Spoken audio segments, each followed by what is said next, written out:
ang topic po natin ngayon sa ating devotion ay isa sa mga makapagbibigay sa atin ng sigasig kung paano tayo bumalik sa ating Panginoon Diyos. Ang topic po natin ay Let's Go Back! Bumalik tayo! Para sa marami sa atin ngayon, ang tahanan ay maring kung saan tayo nakatira, ngunit kung saan tayo may ugat o mga kasaysayan ng pamilya. Marahil ito ay kung saan ka lumaki o marahil ito ay ang bansang iyong pinagmulan. Na nabuo ang tahanan na yon, maritong maging kapanapanabik na magkakaroon ng pagkakataong bumalik. At ang tahanan ng mga binubuo at binuo natin ay maraming mga memories, mga victory o failures, o marahil doon tayo nakatagpo ng isa sa mga importante sa buhay natin, at ito kailanman ay hindi natin makakalimutan.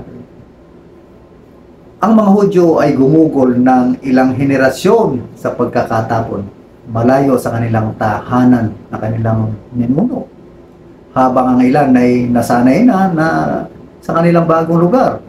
Ang mga alaala at kwento ng Jerusalem ay patuloy na humahatak sa puso ng iba.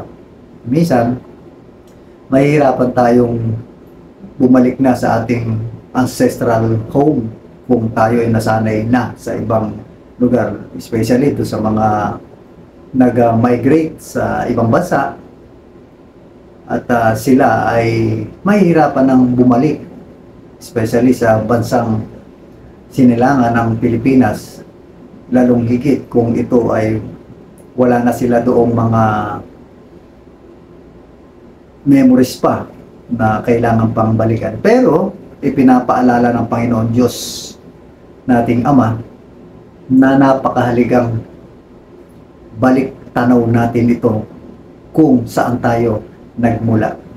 Sabi po sa Ezra sa Lumang Tipan, chapter 1, verse 1, ganito ang sinasabi: Noong unang taon ng paghahari ni Cyrus sa Persia, natupad ang sinabi ni Yahweh sa pamamagitan ni Propeta Jeremias. Nang udyukan ni Yahweh si Cyrus na isulat at ipahayag ang buong kaharian ng utos na ito. May utos po ang ating Panginoong Diyos kay Haring Cyrus nung panahon na yon. Marahil sa buhay natin may mga inuutos din po sa atin para balik tanaw natin at para bumalik tayo kung saan tayo nagmula. Kaya nang dumating ang pagkakataon sa pamamagitan ng utos ng hari, tumugon sila ng may sigasig. At sinabi sa isa't isa, bumalik tayo. Yun ang isa sa mga panawagan ng hari na bumalik doon sa dati nilang pinagmulan. At kaya ang kanilang mga puso ay nag-uumako sa kagalakan dahil sa salitang bumalik tayo. Di po ba? Ano ang katulad sa mga bagay na maaaring mangyari minsan sa ating mga espiritual na buhay? Kung tayo ay namumuhay na malayo sa Diyos, maaaring maging komportable ka sa secular na pamumuhay. Inuulit ko po, maaaring komportable ka sa secular na buhay kung malayo tayo sa Diyos. Ibig sabihin, nonsense na ang spiritual na buhay na. Maaari tayong masanay sa paggawa ayon sa nakikita nating angkop na maaaring tayong gumagawa ng mga mahirap na desisyon. Yung po mahirap minsan, kung mga secular na lifestyle, ay yung mga maling desisyon na maghahatid sa atin ng panganib o maging sa mga kapahamakan. Ngunit ang Espiritu ng Diyos ay patuloy na kumikilos sa ating mga buhay. Tayo ginagawa at tayo ginawa, mga kapatid, sa pagsamba. Inuulit ko po, ginawa po tayo, nilikha po tayo ng Diyos para sa pagsamba at pakikipag-ugnayan sa isang tunay na Diyos. Inuulit ko po, nilalang tayo para sa pagsamba at pakipag-ugnayan natin sa tunay na Diyos. Kay Jesus, ang Diyos Ama ay naglabas ng utos na nagpapahintulot sa mga naliligaw na kaluluwa na bumalik na sa Kanya.